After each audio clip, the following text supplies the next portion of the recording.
Bismillahirrahmanirrahim. Assalamualaikum warahmatullahi wabarakatuh.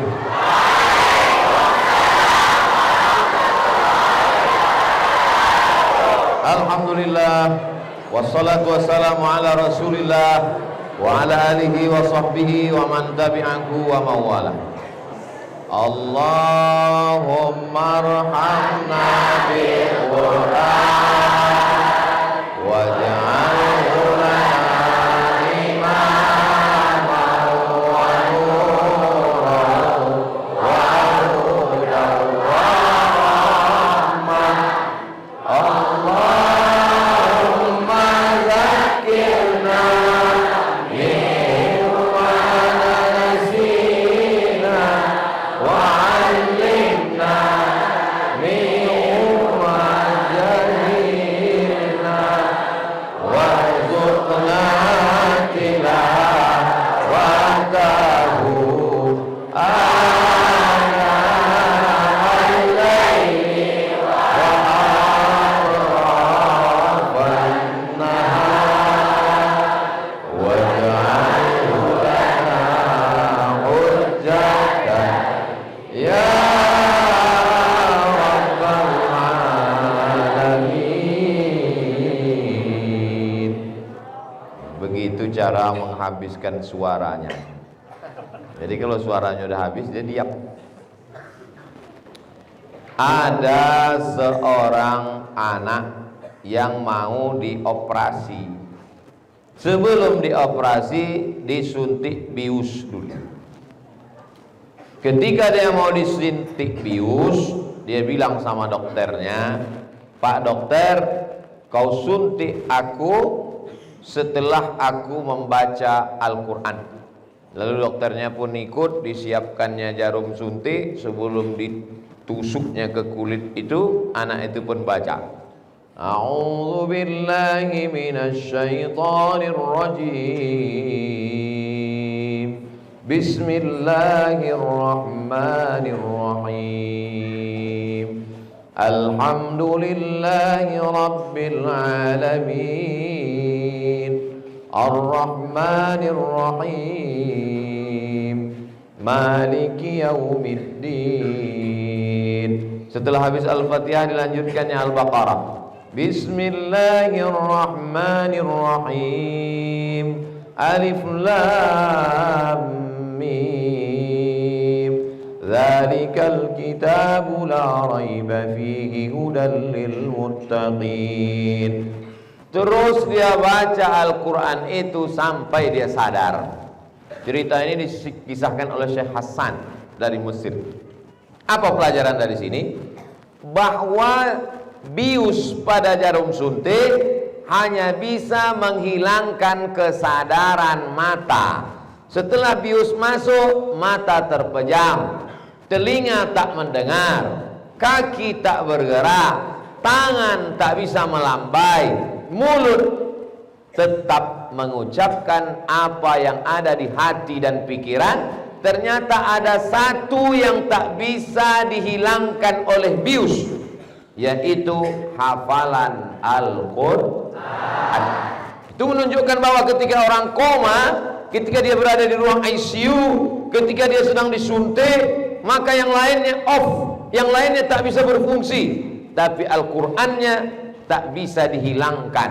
Makanya kalau ada orang disuntik mati, disuntik bius, disuntik pingsan, yang lainnya bisa dibuat mati, tapi ada yang tak bisa dibuat mati, yaitu Al-Quran. Ini yang di depan saya ini adalah isi kepalanya Al-Quran, Al-Quran semua. Makanya kepalanya ditutup pakai topi putih. Itu artinya di kepalanya ada 30 juz. Yang pakai topi hitam ini juz 30.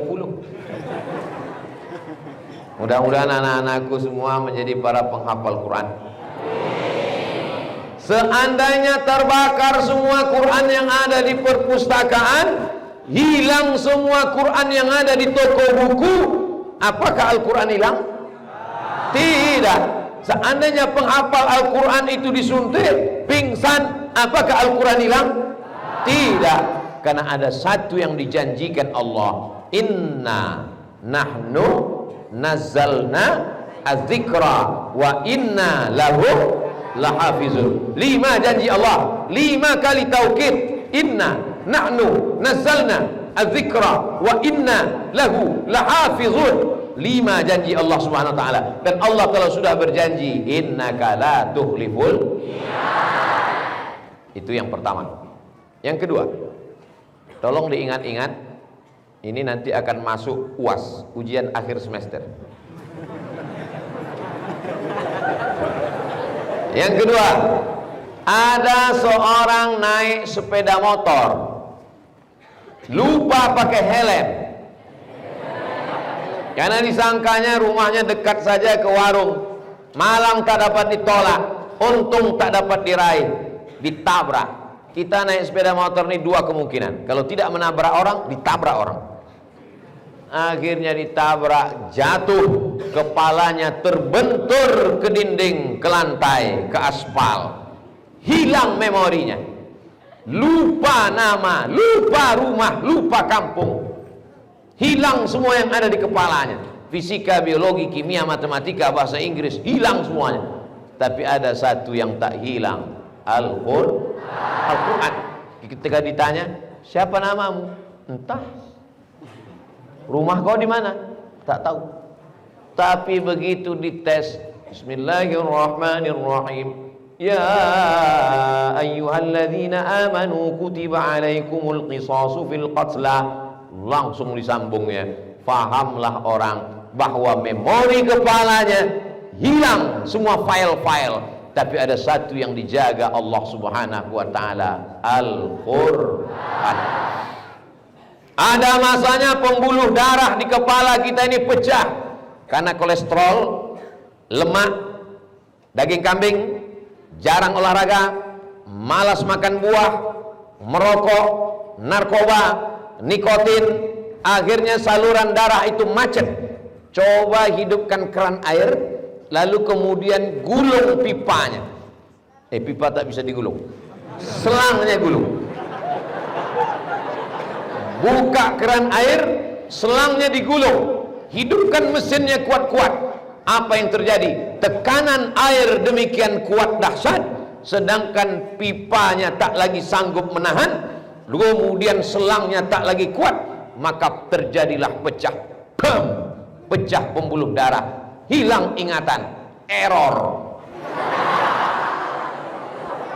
Terbaring di ruang ICU.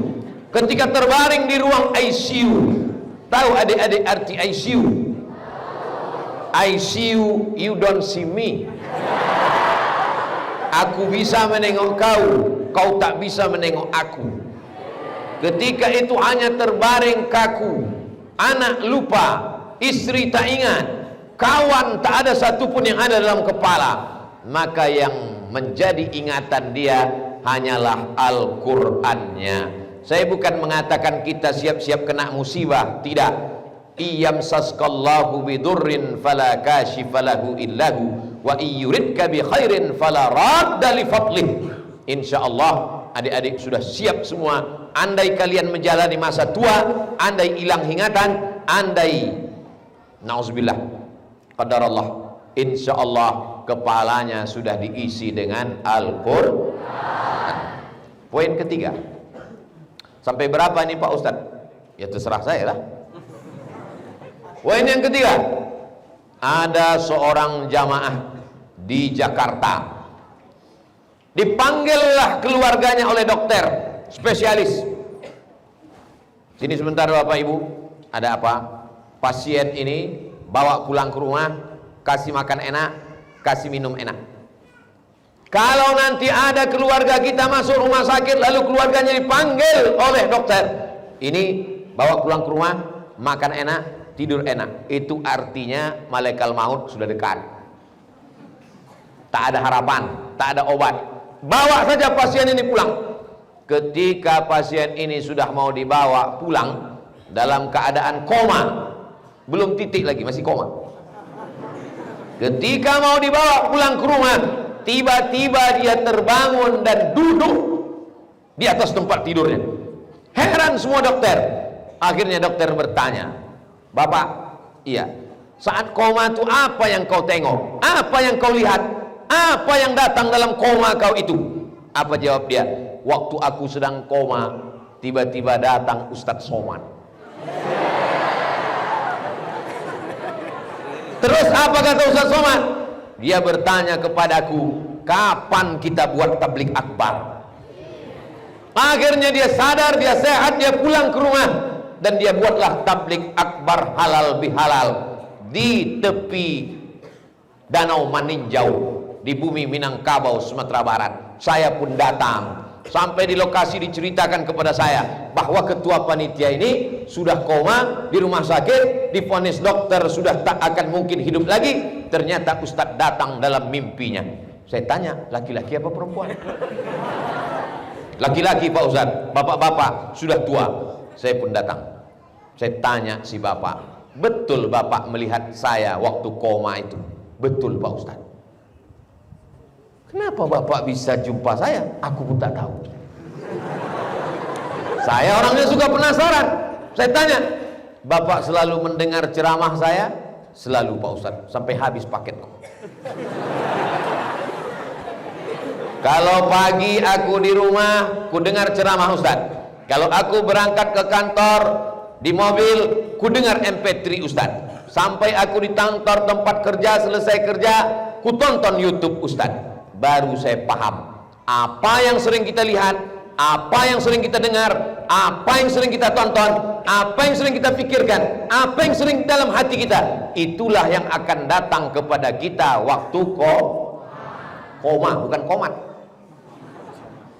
Ternyata ketika dia sedang koma, yang nampaknya Abdul Somad, karena dia sering mendengar ceramah Abdul Somad. Tapi anak-anakku ini, na'udzubillah, andai terjadi pada mereka, maka yang datang kepada mereka adalah hafalan Al-Qur'an. Kenapa? Karena pagi, petang, siang, dan malam yang mereka baca Al-Quran, yang mereka ulang Al-Quran, yang mereka hafal Al-Quran. Mereka yang hafal Al-Quran satu hari mengulang hafalan 2 juz, 1 bulan hatam 2 kali, 1 tahun 24 kali. Maka yang ada di matanya, di telinganya, di hatinya adalah Al-Quran. Beruntung Bapak Ibu yang sudah memasukkan anaknya ke pesantren Al-Muslimun. Bagi yang belum, daftarkan segera sebelum pendaftaran penutup berikut ini.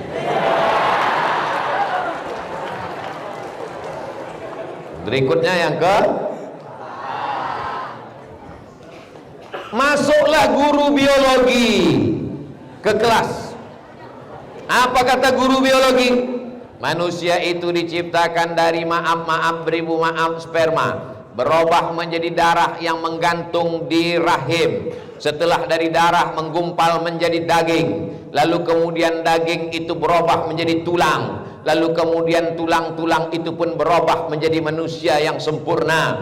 Akhirnya manusia itu lahir merangkak, setelah merangkak berdiri, setelah berdiri berlari, setelah itu kemudian sekolah S1, S2, S3, lalu kemudian dia menjadi makhluk yang sempurna utuh. Manusia itu bernama Abdul Somad. Itu tambahan dari saya. Guru biologi itu tak ada bercakap begitu. Ternyata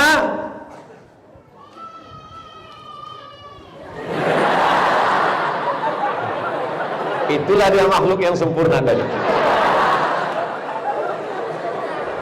Ternyata penciptaan manusia diceritakan Allah min nutfah. Setelah dari nutfah berubah menjadi alaqah. Allaqa yu'alliqu. Ana u'alliqul misbaha. Saya menggantungkan lampu. Allaqa yu'alliqu. Mu'allaq, tergantung. Karena memang dia adalah darah yang menggantung di leher rahim, di dinding rahim, sama seperti pacat yang menempel di kulit. Awalnya pacat lintah itu kecil, lalu kemudian berubah menjadi besar karena dia menghisap darah. Kalau dia naik ke darat namanya lintah.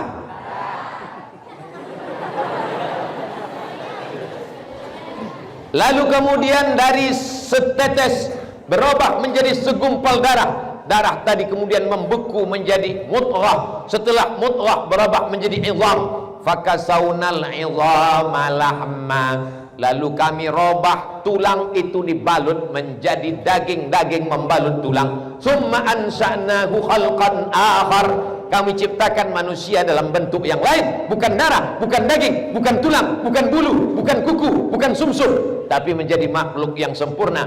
Fatabarakallahu ahsanul khaliqin. Ternyata yang diceritakan guru biologi tadi ada dalam kitab suci Al-Qur'an. Mana yang lebih dulu, biologi apa Quran?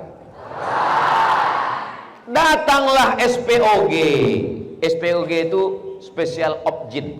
Obgyn itu apa Pak Ustadz? Bukan orang kekenyangan. Maaf, beri maaf. Spesialis kandungan, spesialis Obgyn, seminar. Salah satu narasumbernya datang dari Amerika, tak Islam. Datanglah spesialis Obgyn, spesialis kandungan, bertanya, dokter pakar kandungan dari Amerika, ya, dalam kitab suci Al-Quran kami dikatakan manusia itu dari nutfah, dari nutfah berubah menjadi alaqah, dari alaqah berubah menjadi mudghah, dari mudghah berubah menjadi izam disambung, dibalut dengan daging. Kira-kira dari mana Nabi kami ini bisa tahu tentang proses kejadian manusia, padahal dia tak pernah terdaftar di Fakultas Kedokteran Universitas Islam Indonesia Yogyakarta? Apa kata si dokter spesialis Obgyn dari Amerika itu? Mungkin Nabi kalian itu sudah punya mikroskop. Tak tahu dia jawabannya, tapi bagi kita yang beriman itu mudah saja. Dari mana dia tahu? Wa ma yantiqu 'anil hawa in huwa illa wahyun yuha. Siapa yang mengajarkan dia? Allamahu syadidul quwa dzu mirratin fastawa wa huwa bil ufuqil a'la thumma dana fatadalla. Begitulah Allah mau menunjukkannya. Tapi kalau Abdul Somad yang bercerita tentang proses manusia dalam kandungan ini, orang tak percaya. Kalau Abdul Somad yang ceramah tentang penciptaan manusia dalam kandungan, apa kata jemaah? Entah iya entah tidak. Tapi kalau yang bercerita itu adalah dokter spesialis, tapi juga dia hafal Quran, santriwati alumni dari Al-Muslimun, kira-kira masyarakat percaya apa tak percaya? Percaya. Jilbabnya panjang, wajahnya bercahaya bekas air wudhu, masuk dia ke ruang rumah sakit, SPOG, spesialis kandungan. Datang dia, begitu masuk dia di ruangan, di dalam itu semuanya perempuan hamil. Bahasa Jepangnya, kukira kura-kura. Mohon maaf, yang itu jangan kelainan. Nanti sebelum diupload ke YouTube, tolong yang itu dibuang ya. Perempuan yang hamil itu muntah-muntah. Perempuan yang hamil itu emosinya tidak stabil. Perempuan yang hamil itu stres, melihat segala sesuatu yang harum-harum, diciumnya bau busuk. Lakinya mau muntah dia nih. Padahal dulu sebelum nikah, kola bulan, kola bintang, begitu tengok, bang pergilah mau muntah, aku nengok kau. Maka datanglah dokter spesialis, alumni dari Al-Muslimun. Begitu masuk ke dalam, membawa jarum suntik. Ibu-ibu hamil, apa kabar? Kalian adalah ibu-ibu harapan dunia akhirat. Yang kalian kandung ini adalah calon presiden. Yang kalian kandung ini adalah calon menteri. Yang kalian hamilkan ini adalah calon ulama. Akhirnya dibacakannya ayat Bismillahirrahmanirrahim, Yasin wal Qur'anil Hakim la tuqra'u fi amrin asirin. Setiap kali Yasin dibacakan pada perkara yang sulit, illa yassarahullah. Begitu selesai fa subhanalladzi biyadihi malakutu kulli syai' wa ilaihi turja'un, anak pun lahir semua yang 9-10 hari. Tiba-tiba ada satu anak yang tak lahir-lahir. Sudah dibacakan Yasin 2 kali tak juga lahir. Akhirnya dibacakannya ayat idza zulzilatil ardu zilzalaha wa akhrajatil ardu asqalaha. Keluar. Siapa nama anaknya? Zilzal.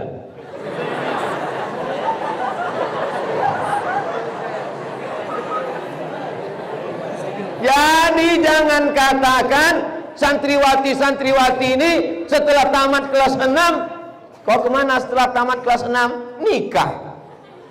Setelah tamat kelas 6 kalian akan masuk fakultas kedokteran. Amin.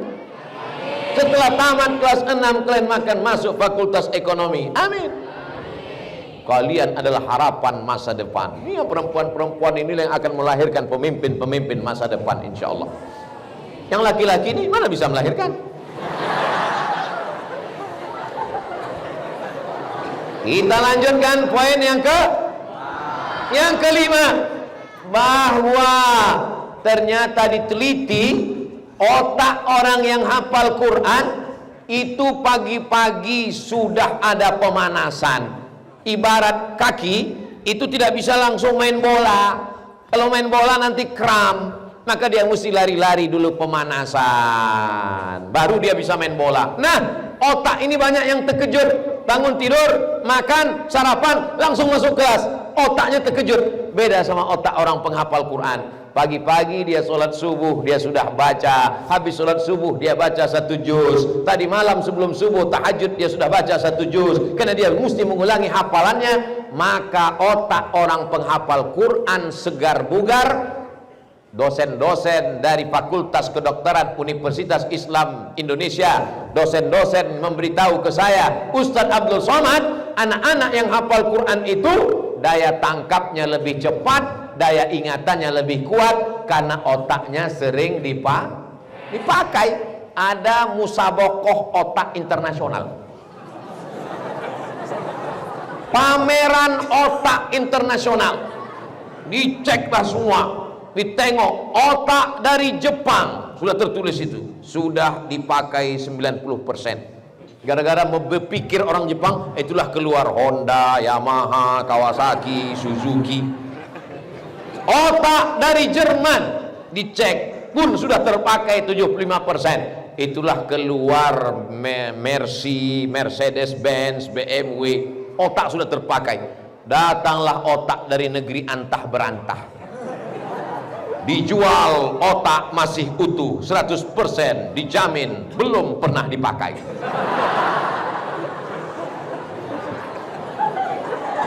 Makanya penghafal Quran tidak pikun. Dulu saya punya guru mengaji namanya Syekh Azra'i Abdul Raub di Medan. Dia ikut ke Makkah 4 kali jadi juri musabaqah tilawatil Quran. 15 tahun dia di Makkah menjadi guru, pulang ke Medan. Habis itu dia diundang 4 kali musabaqah. Kami datang ke rumahnya di tepi Sungai Deli mengaji. Waktu itu umurnya sekitar 75, hampir 80. Dia duduk aja. Kami datang ngaji baca Quran. Dia tak ada nengok Quran, dia tak ada megang Quran, dia macam tu tidur. Tapi kalau salah kami baca, salah itu. Tidak pikun. Orang sekarang baru 40, 50 udah pikun. Di SMS-nya bini orang. Pikun dia. Maka kalian yang laki-laki kalau mau dapat bini tak pikun, itulah orangnya. Dan kalian yang perempuan kalau mau laki tak pikun, inilah orangnya. Tapi sekarang jangan dulu. Sekarang kalian urus saja dulu iza zulzilatil ardu zilzalah. Makanya yang laki-laki ini dibuat di depan, yang perempuan dibuat di belakang. Supaya apa? Supaya yang laki-laki tak menengok perempuan, dan perempuan pun menengok laki-laki tak nampak mukanya, hanya tengkuknya aja. Sampai masanya nanti kalian akan berhasil. Yang laki-laki ini pula pergi ke Yaman, Tarim, Hadramaut, Darul Mustafa. Amin. Ada pula yang ini berangkat ke Darul Hadis Al Hasaniyah Maroko. Amin. Yang ini pula ke Al Azhar Kairo. Amin. Yang ini pula ke Ummul Qura Makkah. Amin. Yang ini pula tak kuliah menanam sawit. Apalah kerja kau sekarang? Aku tak kuliah Pak Ustaz. Terus aku nanam sawit Pak Ustaz. Kenapa tak kuliah? Tak nangkap lagi otakku Pak Ustaz. Banyak sawit kau tanam? Ya, tak banyak kali, kira-kira cukuplah untuk 7 keturunan. Ternyata anak-anak yang lain kuliah di Yaman, kuliah di Mesir, kuliah di Maroko tuh, dia yang menanggung ongkos tiket pesawat. Pas ku bilang dia kaya, baru kalian senyum. Jangan sepelekan orang. Ada yang menolong agama ini dengan hafalannya, ada yang menolong agama ini dengan jabatannya, tapi ada yang menolong agama ini dengan kelapa sawitnya. Betul? Mak, semangat kali kalian ah. Berapa poin berikutnya? Poin yang ke-6. Kita tak tahu nasib orang ke depan. Boleh jadi hari ini dia biasa-biasa saja, tapi 20 tahun akan datang dia akan menjadi orang yang luar biasa. Saya dulu di pesantren Darul Arafah Medan. Senior saya di atas tuh ada pemain bola hebat. Waktu itu Maradona kalah sama dia. Berangkat dia ke Mesir, pulang dari Mesir, berdakwah, berceramah, mengurus ikatan alumni Timur Tengah, ikut dia menjadi senator. 5 juta penduduk Aceh ini, cuma 4 orang yang dipilih orang Aceh untuk dikirim menjadi senator ke Senayan, Jakarta. 5 juta orang, cuma 4 yang terpilih. Salah satu yang terpilih itu adalah Tengku Haji Padil Rahmi LC. Nah, ini orangnya, berdiri dulu Tengku.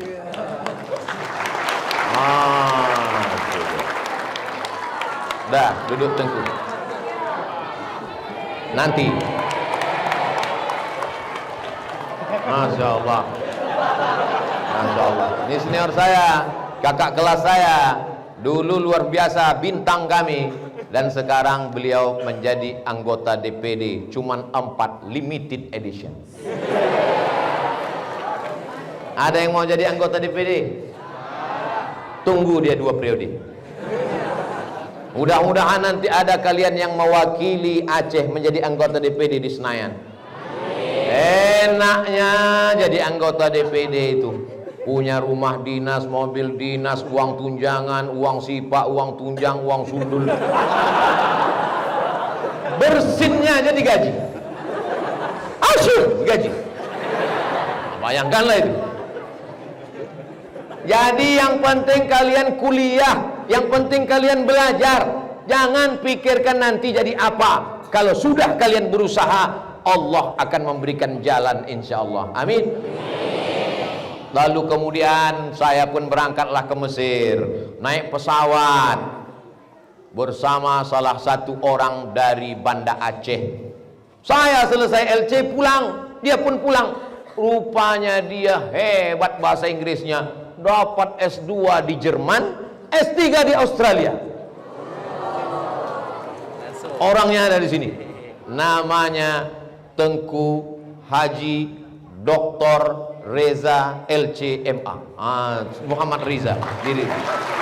Masya Allah, tabarakallah. Dia agak grogi sedikit. Masya Allah. Ganteng kan? 11-12 macam Sanjay Duduk. S1 Al-Azhar Kairo, S2 Jerman, S3 Australia, kerja di Jepang. Tapi dia tetap tidak meninggalkan Aceh karena dia adalah pencinta Nanggro Aceh Darussalam. Dan yang paling membahagiakan adalah mereka berdua ini orang yang tamat pesantren. Ini kadang orang ada ngejek, jangan kau masuk pesantren, nanti kau tamat pesantren jadi apa? Memangnya kau tak pesantren jadi apa? Dia tamat pesantren jelas jadi DPD. Dia tamat pesantren jelas kuliah di Jerman, jelas S3 di Australia, jelas kerja di Jepang. Kau kerja di mana? Fid dunya hasanah wa fil akhirati hasanah. Mau? Berapa berikutnya? 7. Yang ke-7 adalah tak ada maknanya ijazah kalian, ilmu kalian, kalau tidak memiliki akhlakul. Kira-kira kenapalah anggota DPD yang terhormat nih masih mau berkawan sama saya? Kenapalah orang yang kuliah di Jerman, di Australia, di Jepang nih masih mau berkawan? Karena saya tak pernah menyakiti hati mereka. Andai dulu saya sombong, angkuh, mau mereka berkawan sama saya sekarang? Mana mau. Galah patah boleh disambung, kaca retak boleh direkat, hati yang sakit kemana obat akan dicari.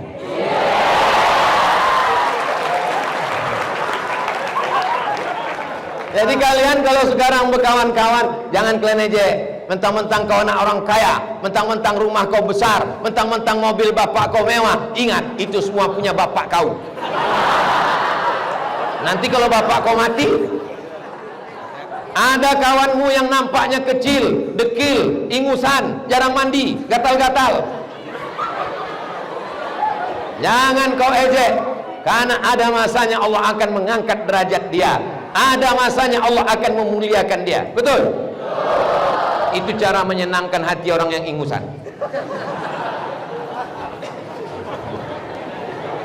Itulah 7 poin yang disampaikan Ustadz Abdul Somad. Nanti keluar ujian. Apa saja 7 poin yang disampaikan Abdul Somad waktu singgah ke pesantren Al-Muslimun? Nanti bagi yang mencatat, alhamdulillah. Yang tak mencatat, tak masalah, karena ada rekamannya, akan diupload ke channel Ustadz Abdul Somad Official. Jangan lupa subscribe, like, and share.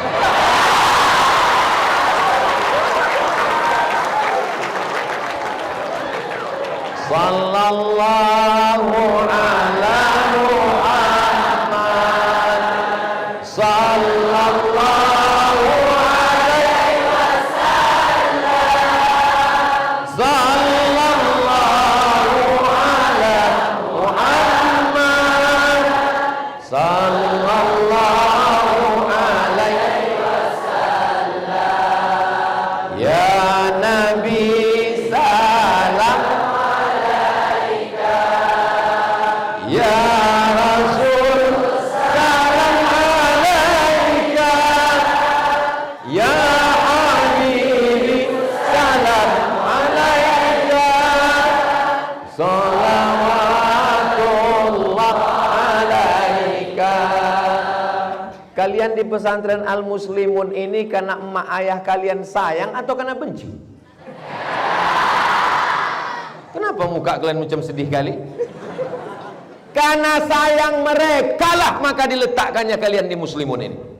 Jadi jangan nanti kalian bangun tengah malam jam 2 pergi ke tanah lapang, oh nasibku. Kalau dia tak sayang, dibelikannya kalian motor, akhirnya kalian ngebut sana, ngebut sini, ngebut sana, ngebut sini, knalpotnya disunat. Dikasihnya kalian duit, dikasihnya kalian handphone, kalian kemana-mana pergi.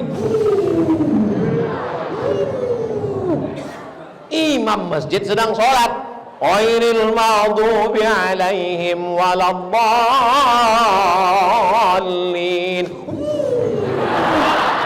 Datang makmum di belakang, mampus lah kon. Lepak nabrak tiang listrik. Tidak mati, setengah mampus. Sayang ayah kalian, diletakkannya kalian di pesantren, kalian menghafal Quran. Yang perempuan-perempuan, kalian diletakkan di pesantren ini karena mak kalian sayang atau benci? Karena sayanglah diletakkannya kalian di sini. Kalau tak sayang, dibiarkannya kalian sekolah di luar, berangkat dari rumah pakai jilbab, keluar dari kelas pakai rok pendek, cabut, pacaran, bawanya bonceng sana, bonceng sini, masuk angin, gembung.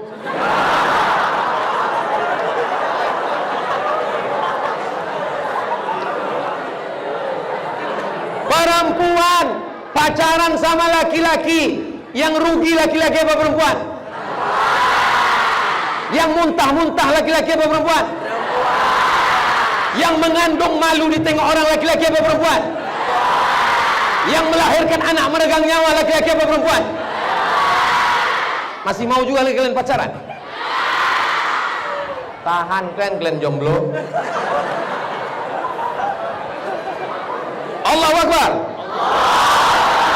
Itulah yang dapat disampaikan oleh Al-Fakir Abdul Somad.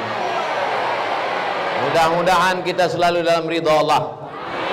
Ala hadhihi niyah Al-Fatihah.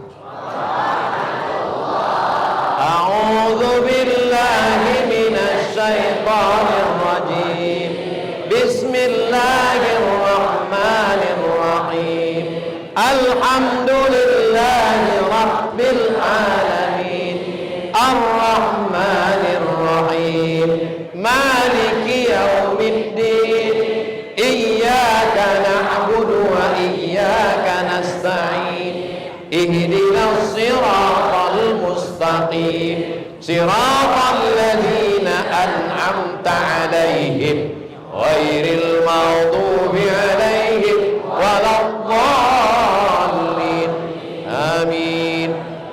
Allahumma salli ala Sayyidina Muhammad wa ala ali Sayyidina Muhammad. Allahumma inna natawassalu ilaika bisirril Fatihah. Kami memohon kepada Engkau dengan kemuliaan surat Al-Fatihah, anta ja'al abna'ana wa banatina minas salihin was salihat.